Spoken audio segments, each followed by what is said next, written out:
보험료를 올리는 개혁에 있어서 예. 현실적으로 네.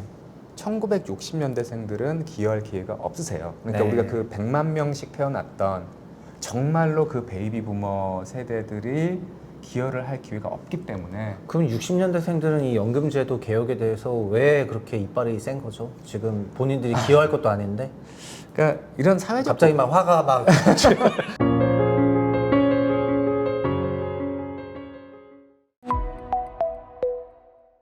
저도 사실 제 연금 제대로 운영 못하고 있다는 생각이 강하게 들거든요. 그러면은 지금 아까 그 저희가 416 질문에서 그 1을 물어보다가 여기서 나왔는데 네.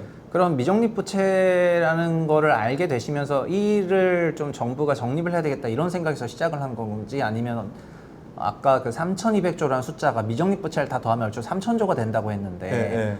지금 이제 그 3,000조라는 그런 숫자를 염두에 두고 1이라는 숫자가 나온 건지 그런 게 좀 궁금하네요. 그러니까 1%의 재정을 지금 넣어야 되는 그 당위나 네네. 그 주장의 아이디어가 어디서부터 이제 나오게 되는 것인가? 그러니까 사실 저는 네. 개인적으로 네. 정부니까 당연히 기여를 해야 된다는 생각은 전혀 없어요. 네. 저도 이제 평균보다는 소득이 많은 편이라 네. 세금을 꽤 많이 내거든요. 네. 결국 그 세금입니다. 네.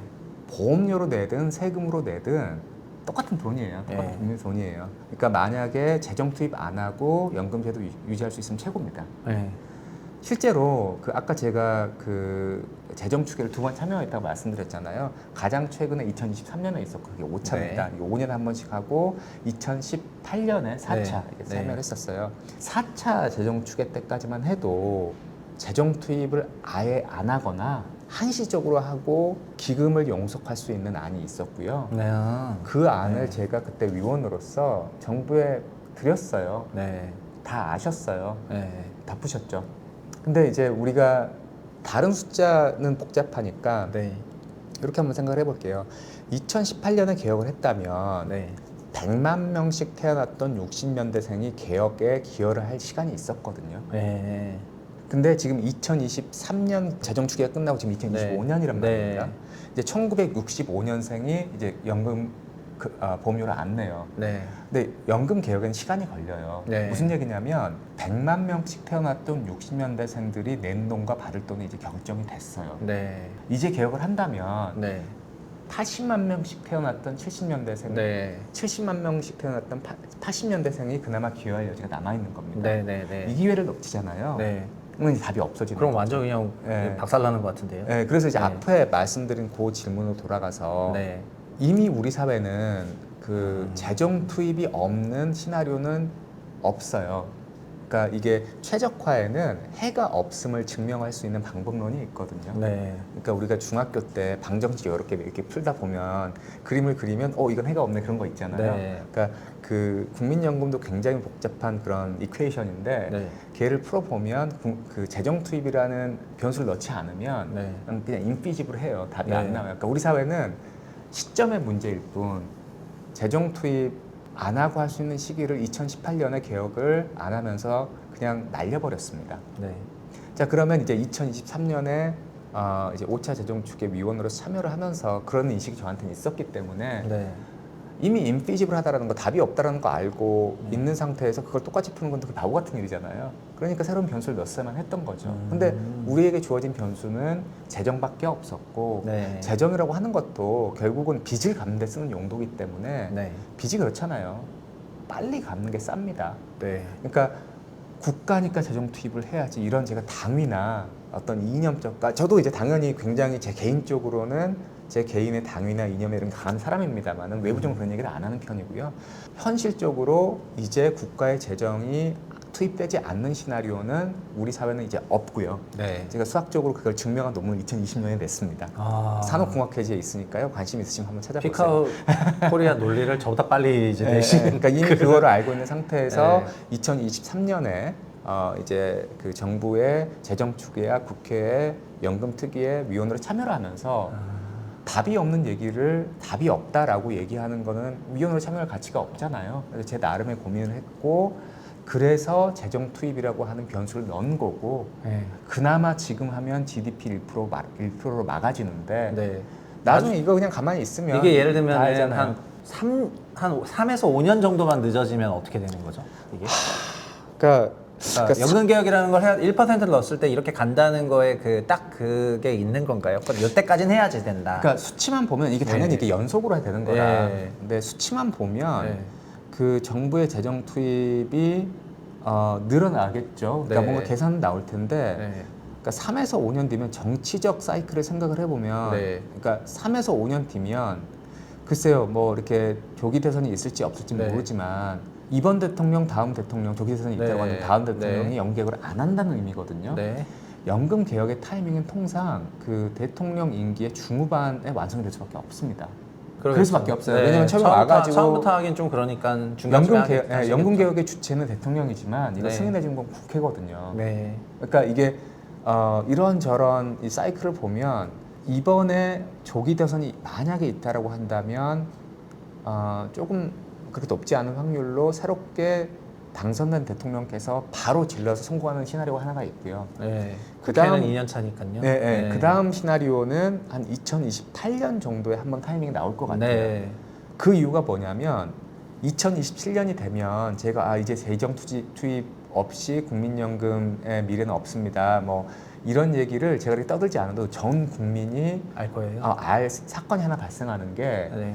2027년이 되면 최초로 국민연금 보험료 총액보다 아. 국민연금 급여 총액이 늘어나서요. 네. 2027년에 국민연금의 적자가 시작됩니다. 그러니까 2022년에 그러니까 2022, 2023쯤부터 네. 출생보다 사망이 더 많으면서 초인구가 꺾였듯이 네네. 연금도 이제 맞습니다. 납부금보다 지출액이 더 많으면서 연금 피크아웃 얘기가 나오는 연금 건가 봐요. 피크아웃이 이제 2040년이라고 얘기하시는데요. 그건 네. 잘못된 해석이고요. 2027 언저리가 피크아웃이에요? 예, 그때부터 처음으로 기금을 깨서 네. 기금에서 제도에다가 돈을 태워줘야 돼요. 이제까지는 무조건 기금에다가 돈을 쌓아주는 구조였거든요. 그러니까 우리나라 국장하는 사람들은 야 연기금 뭐해 이렇게 생각을 다들 하잖아요. 아 저는 우리의 부원 그때 되면은 네, 그러면은 국장은 진짜 초토화 될 것 같아요. 그러니까 2년이 지나면 저기 근데 국장에서 돈 다 빼야 되겠다. 네. 지금 이거 찍고 있을 때가 아니야. 2년이 지나면 그러니까 그거는 뭐 약간의 시점의 차이는 있을 네. 수가 있겠죠. 추계라는 게 네네. 항상 완벽한 건 아니니까. 네네. 근데 2년이 지나면 제가 굳이 이렇게 떠들고 다니지 않아도 뭐 언론이 다 떠들고 있겠네요. 네. 망했다라고 생각이 들 거예요. 그리고 보통 그렇게 공포가 지배하게 되면 잘 안 되더라고요. 네. 그러니까 이제 이번에 진짜 하지 않으면 안 되는 것 같아요. 인구 구조가 그러니까 지금 당장 개혁을 한다고 하더라도 연금 개혁은 어느 날 갑자기 보험료를 9에서 10장은 못 올립니다. 네. 그러면 그렇죠. 뭐 이제 순차적으로 가야 되는데. 네, 뭐 삼성전자, 하이닉스 다니는 부장님들이야 버틸 수 있겠으나 네. 우리나라 국민의 80%는 중소기업 종업원들이거든요. 그분들한테 보험료 막 3%에서 4% 올리면 내는 거를 고사하고 기업들이 못 버텨서 고용을 못 해요. 그러니까 그거는 그러니까 신규 고용이 약해질 것 같은 게 어쨌든 네. 이제 연금은 차감이 돼서 제공이 되니까 그러니까요. 사실상 이제 기납부를 해버리게 되는데 네.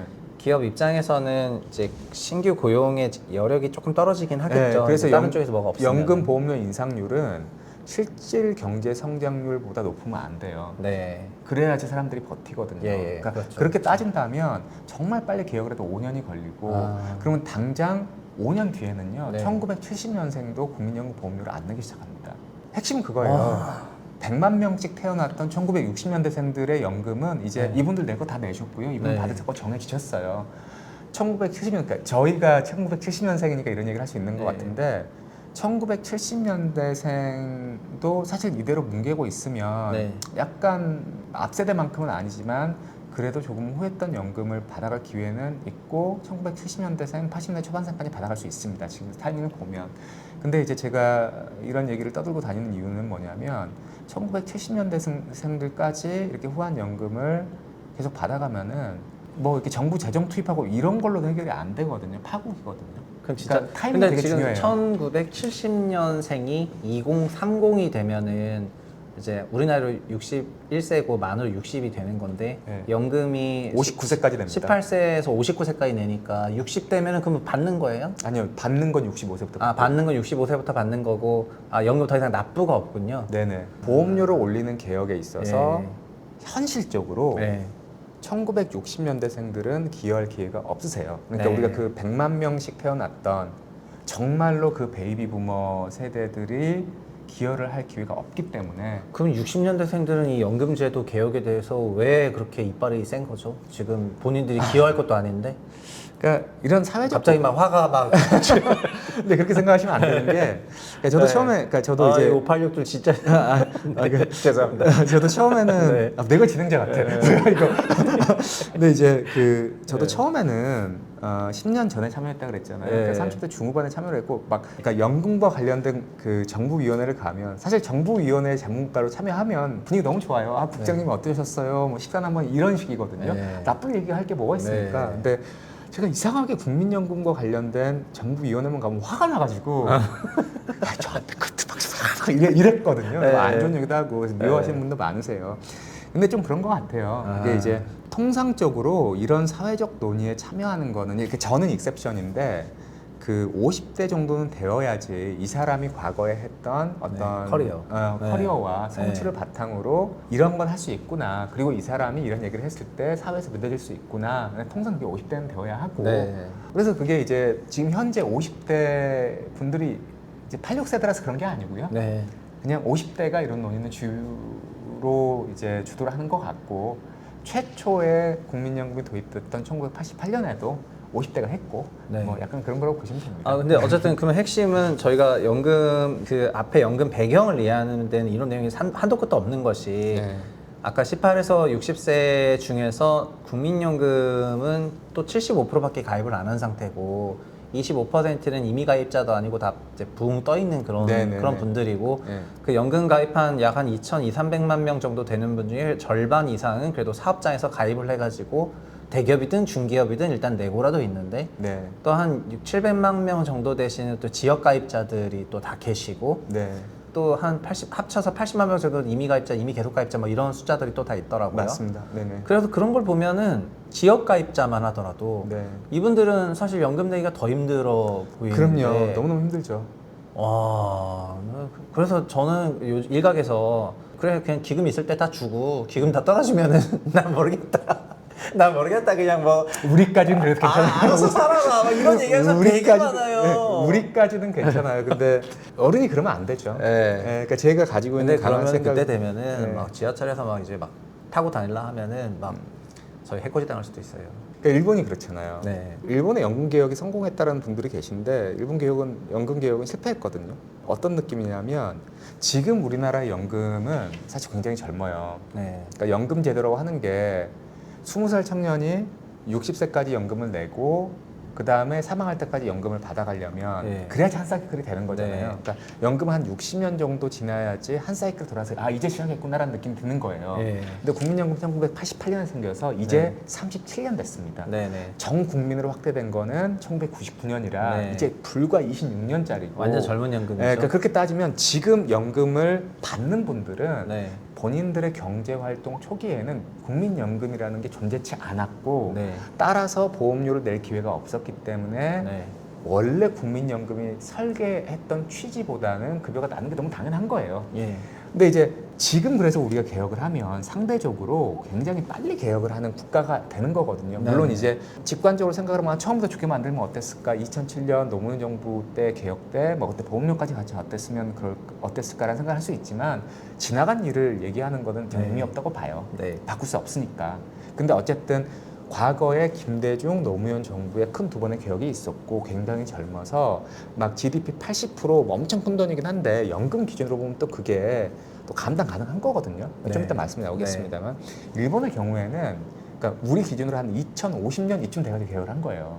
아 늦게 한 거군요. 네네네네. 네. 그러니까 되게 박해요. 네.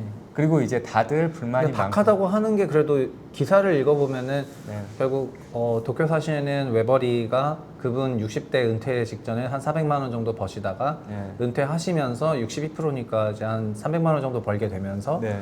뭐 큰 문제가 없다라고 하면서 연금 제도가 성공했다는 기사들이 되게 많아요. 예, 그러니까 그러니까 1차, 2차 후생연금을 다 저희로 치면 기초연금이랑 기초연금까지, 국민연금을 예. 다 합쳐가지고 다 합치면 60%대가 되는 거죠. 예, 이제 지금 그중에 하나만 받는 보면은 분, 지금 나이 많이 많으신 분들은 괜찮아요. 네. 그러니까 아. 일본 연금 개혁의 특징이 뒷세대로 갈수록 좀 박해지는 게 있고요. 거긴 또 그 거시경제 슬라이드라고 자동 조정 오토파일럿 아, 이런 거 네. 해가지고 또 앞으로 어떻게 될지도 모르는 거고. 게다가 일본은 기금이 100년 동안 고갈되지 않는다라고 했는데 네. 100년 뒤에는 어떻게 할 거라는 건 답이 없거든요. 예.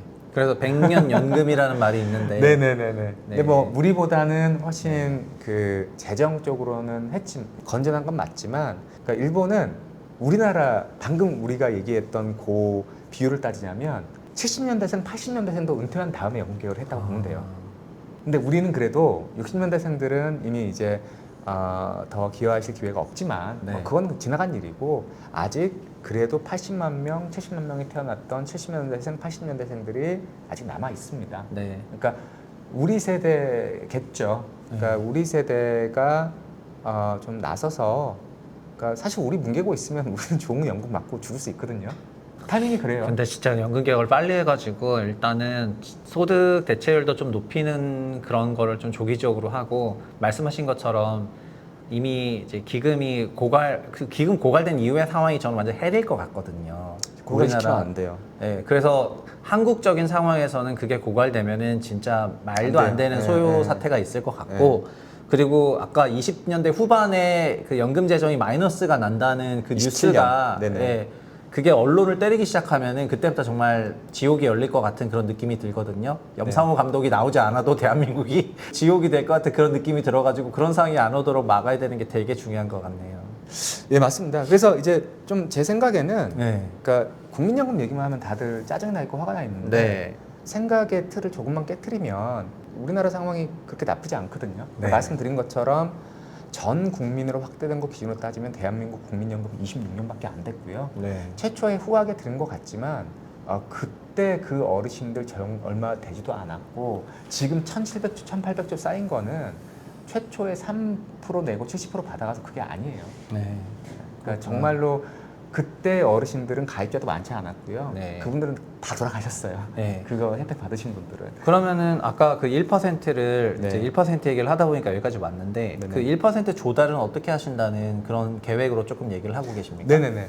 그러니까 그 416의 디자인은, 네. 그러니까 456은 네. 지금 합의가 좀된 거고요. 네, 합의가 됐으니까. 네. 근데 그래도 기금이 한 2060 몇 년에 고갈이 되거든요. 네. 그리고 기금이 고갈되면 이제 보험료 외에 추가로 정부가 투입해야 되는 게 모수에 따라 다르지만 뭐 GDP 6에 7%, 그러니까 지금으로 와. 따지면은, 그러니까 삼성전자 시총의 절반 정도를 매년 국민연금 정부가 국민연금 재정에 투입해 줘야지 약속된 돈을 받을 수 있다는 건데, 네. 말도 안 된다는 걸 우리 너무 잘 알죠. 그러니까 어차피 그건 확정된 미래예요. 네네. 그거 지금 우리가 고치면 되죠. 네. 그러니까 미리 내자는 거예요. 네. 자, 미리 내는 숫자가 GDP 1%고, 그럼 너무나 당연히 나오는 게 GDP 1% 세금은 조상님이 내주시냐. GDP 1%를 하면은 저희가 2,400조 GDP니까 24조쯤 되는 건데, 네네. 조상님이 내시는 게 아니면 뭐 누가 낸다. 그러니까 사실 조상님이 많이 가셔가지고 네. 연금 미적립 부채가 쌓인 건데 조상님 네. 내주실 일은 없죠. 네. 자, 그래서 이제 어쩔 수 없이 기초연금 얘기를 끝내야 되겠습니다. 아, 끝내야 될것 같아요. 기초연금. 네네. 자, 기초연금은 최초에 2007년 노무현 정부가 국민연금 개혁을 하면 그 즈음에 도입이 됐어요. 근데 네. 그때 왜 도입이 됐냐면, 네. 아까 제가 국민연금이 최초에 1988년에 만들어졌고, 네. 전 국민 확대된 건 1999년이라 그랬잖아요. 네. 그럼 2007년 기준에 연금을 받고 있는 노인들은 연금 가입 기간이 길어봐야 10년, 15년 이랬거든요. 아, 그랬을 것 같습니다. 그러니까 제 아버지가 44년생이십니다. 네. 그래서 이렇게 풍요롭지 않은 집안 아들이어서 네. 막 10대 중반부터 노동을 시작하셨고, IMF 전후로 하셔가지고 50대 중반쯤에서 노동을 이제 은퇴를 하셨어요. 저희 아빠도 똑같아요. 네, 43년생. 우리 이제 70년대 중후반생의 부모님의 세대가 굉장히 전형적이잖아요. 40년 노동을 하셨지만 실질적으로 국민연금을 가입할 수 있는 기회는 10년밖에 없으셨던 거죠. 그러네요. 그러니까 국민연금을 받긴 받으시는데 그래도 다행히 네.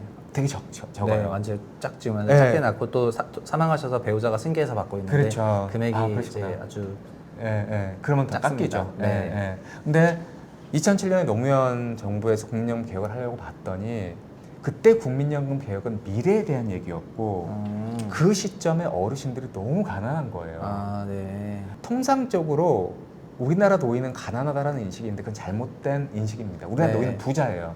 이 아이고 속이 시원하다. 네. 부동산 때문에 부자 아닙니까? 부동산 네. 공화국인 대한민국에서 네. 부동산의 60%를 60대 이상이 가지고 있어요. 네. 우리나라 노인은 부자인데 네. 다만 양극화가 너무 심해요. 네. 왜냐하면 현재, 그러니까 지금은 이제 그분들 많이 나이가 드셨는데 대강 현재 노인들의 특징은 우리 아버지 세대를 보면 열심히 노동을 하셨고 일부는 운이 좋아서 IMF 전후로 갑부가 되셨고요. 네. 그렇지 않은 분들은 노동력도 상실하시고 자산도 재산이 없죠. 자산도 그냥, 없고 노동력도 삭제되었죠. 상실하면서 예. 네 완전히 이제 그리고 연금 가입한 기간도 짧아서 연금이 짧아. 그래서 우리나라 노후 빈곤이 높은 거고 높았던 거예요. 네. 그걸 보고 이제 노무현 대통령이 이 사람들을 그냥 굶어 죽게 두는 거는 그건 국가가 아니잖아요. 네. 그래서 10만 원씩 드리자. 많은 노인들한테. 네. 그래서 그거를 첫 실현을 한 게 이명박 정부 때 70%의 노인들에게 10만 원을 주기 시작했어요. 예. 그러니까 그때는 그게 필요했고요.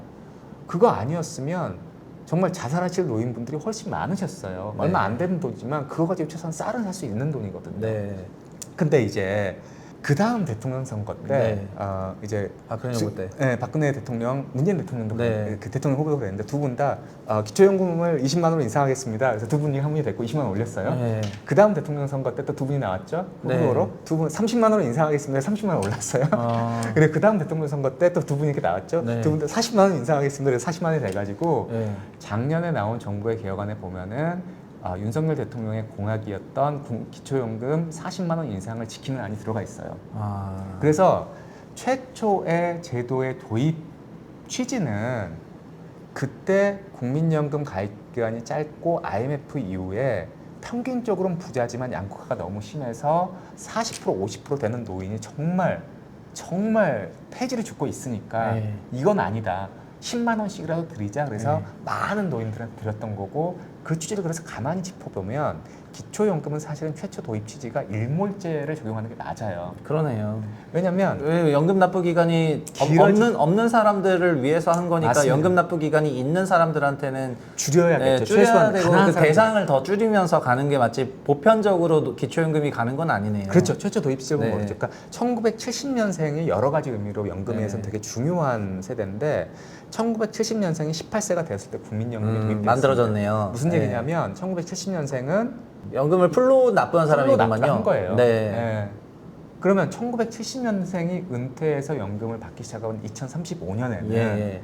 기초연금을 70% 노인들에게 다 주는 거는 사실은 돈 있으면 주면 좋죠. 네. 저도 기초연금 받고 싶어요. 네. 도저히 못 받을 것 같지만 어쨌든 돈 있으면 주면 좋죠. 네. 돈이 없잖아요. 네. 재정 빵꾸난다 그러고 국민연금도 고갈된다 그러는데 이거는 줄일 여지가 있단 말입니다.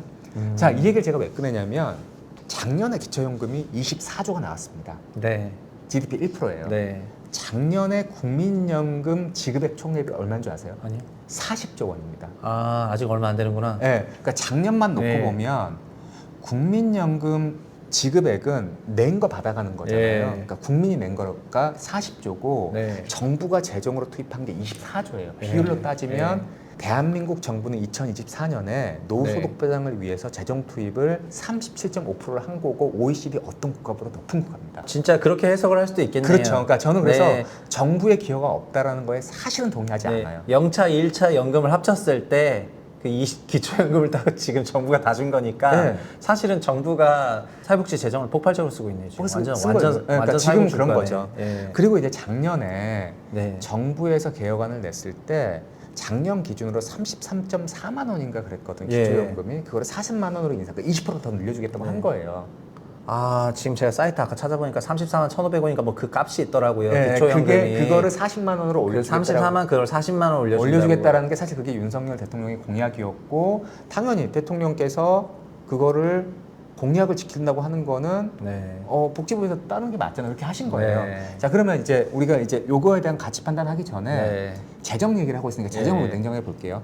33.4만 원짜리 네. 기초연금을 40만 원 올려주면 재정이 당연히 20%가 늘어나겠죠. 네. 그러니까 정부는 기초연금 재정으로 1.2% GDP의 1.2% 쓸 수 있다라고 선언을 한 거나 다름없는 거예요. 네. 참고로 이 안에 기재부 분들도 들어가셨거든요. 네. 또 계산을 하셨겠죠. 네. 근데 연금 개혁에 그러니까 그러니까 기초연금을 늘리겠다라고 하는 거는 기초연금만 얘기를 한 게 아니고 다른 건 패키지라고 얘기를 했고 정부 안에 연금 개혁의 스케줄은 향후 16년까지 보고 있어요. 네. 그러니까 만약에 정부가 얘기한 대로 됐다면 개혁이 끝나는데 16년이 걸립니다.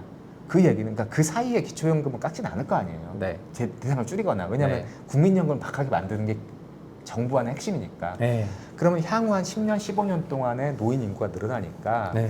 현재 정부는 기초연금으로 향후 한 10년, 15년 요 사이에 매년 GDP의 1% 중후반대를 쓸 수 있음을 명확히 한 거예요. 네. 그런 거 재정이 같습니다. 있다라고 네. 복지부에서 밝히신 거예요. 네. 기초연금을 40만 원 늘려주겠다.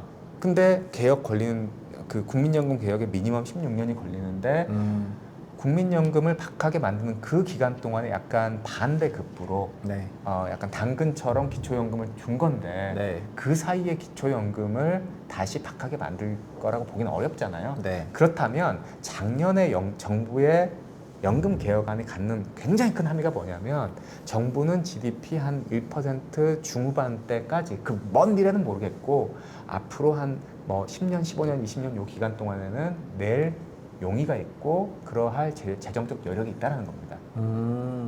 그러니까 그거를 읽어서 이제 그거를 연금에 넣자. 그렇죠. 네. 자 그러면 어차피 네. 똑같은 얘기인데요. 네. 기초연금은 이제 다 받을 수 있으면 너무 좋지만 네. 그게 불가능한 상황이고 국민연금의 재정 투입 없이는 파국은 확정인 이 상황에서 네. 어차피 쓰려고 마음먹은 기초연금 GDP 한 1.7% 8% 이런 거 중에 네. 지금 현재 70% 노인들께 드리고 있는 거를 점차 네. 줄여서 예, 예. 이미 받고 있는 분들은 그대로 드리고요. 뭐 이제 올해 60년생 기초연금 받기 시작하시거든요. 이미 네. 받으시니까 어쩔 수 네. 없고 61년생은 한 65% 드리고 네. 62년생은 60% 이렇게 줄여갈 수 있잖아요. 네, 그렇죠, 그렇죠. 그러니까 줄여가서 노후 빈곤율이 장기적으로 25에서 30% 정도로 수렴할 것 같거든요. 네. 그러면 노후 빈곤층에게 드린다. 그럼 되게 말이 되잖아요. 네. 그러면 GDP 1% 넘게 남습니다. 네. 그러네요. 그 돈을 국민연금 재정에 투입을 시켜주면 국민연금의 기금이 영속되고 네. 그렇기 때문에 국민연금 깎지 않아도 되고 정부안처럼 기존 가입자를 소급해서 깎지 않아도 되고요. 네.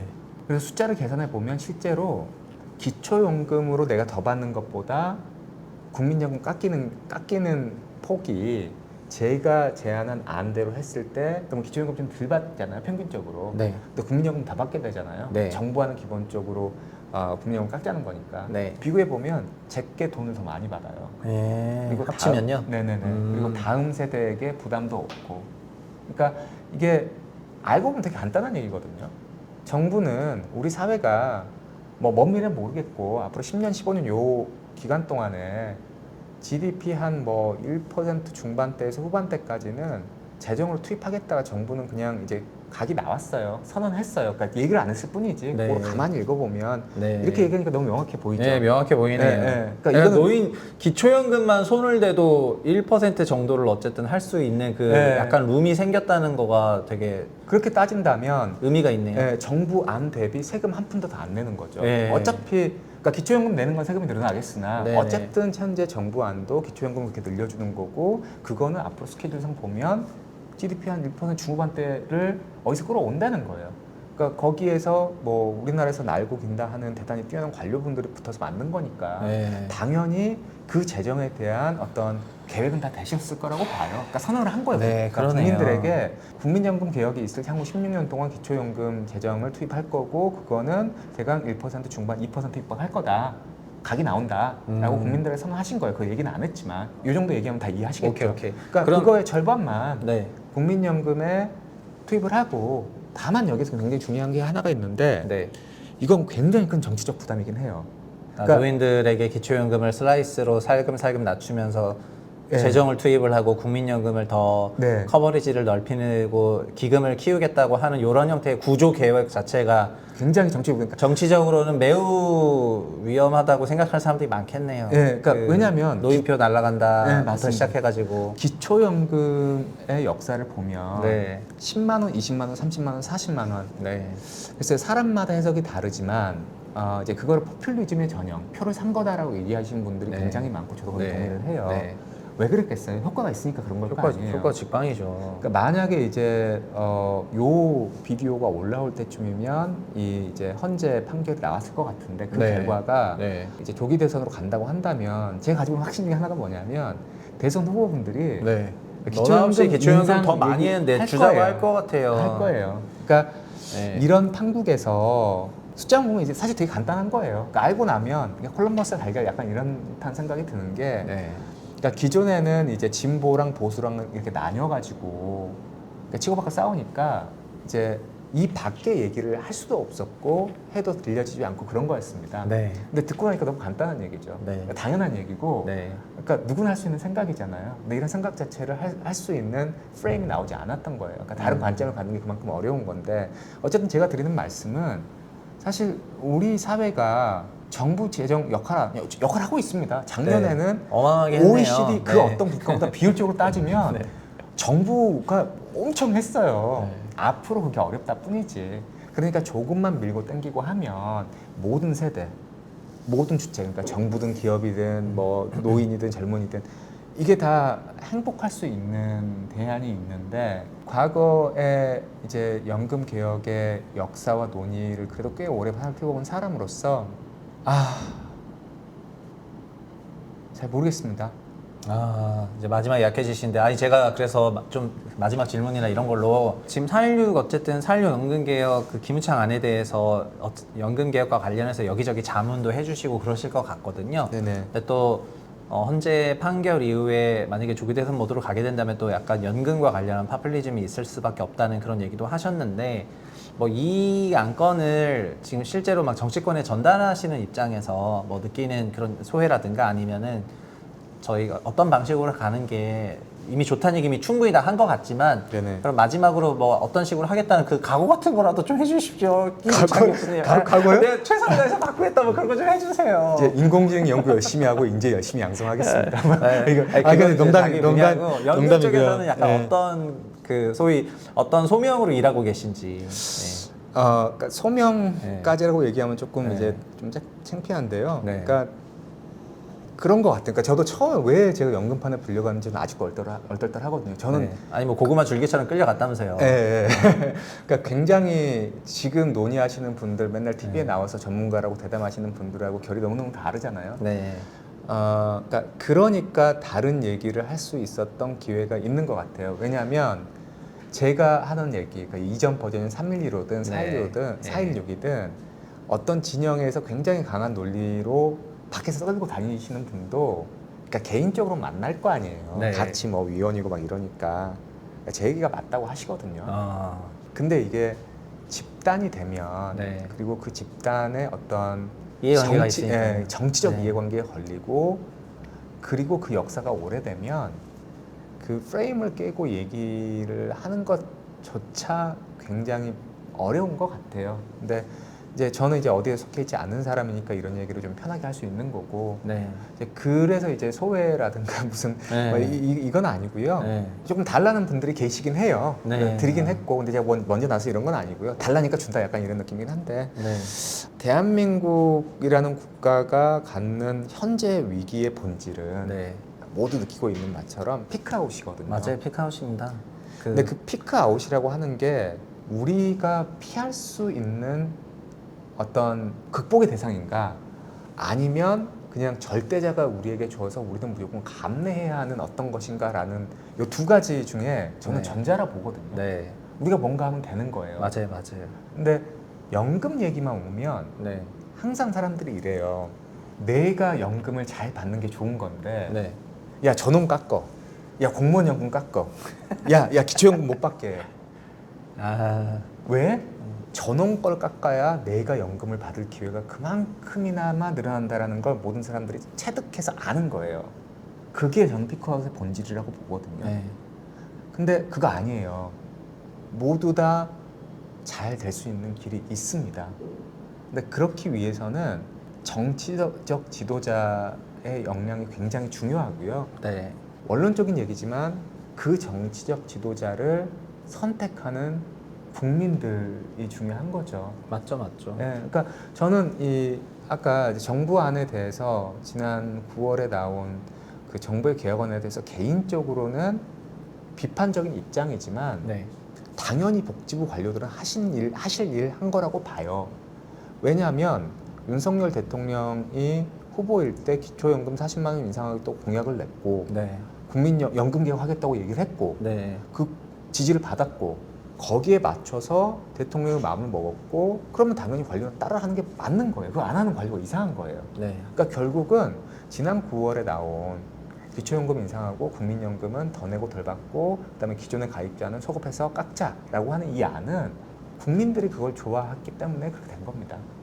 근데 그건 맞습니다. 근데 유튜브 하는 입장에서 그게 대중의 정서를 따라가는 정책을 내는 정치인을 무조건 비난할 수 없는데 결국은 맞습니다. 대중이 생각하는 방향으로 제도가 가게 돼 있거든요. 그게 그러니까 본질이죠. 기초연금이 올라간 거지 않습니까? 맞습니다. 받는 사람들이 올려달라고 얘기를 하니까. 맞아요. 예. 근데 기초연금을 많이 올리다 보니까 결국은 다른 쪽에서 빵꾸가 날 수밖에 없는 거고 예, 예.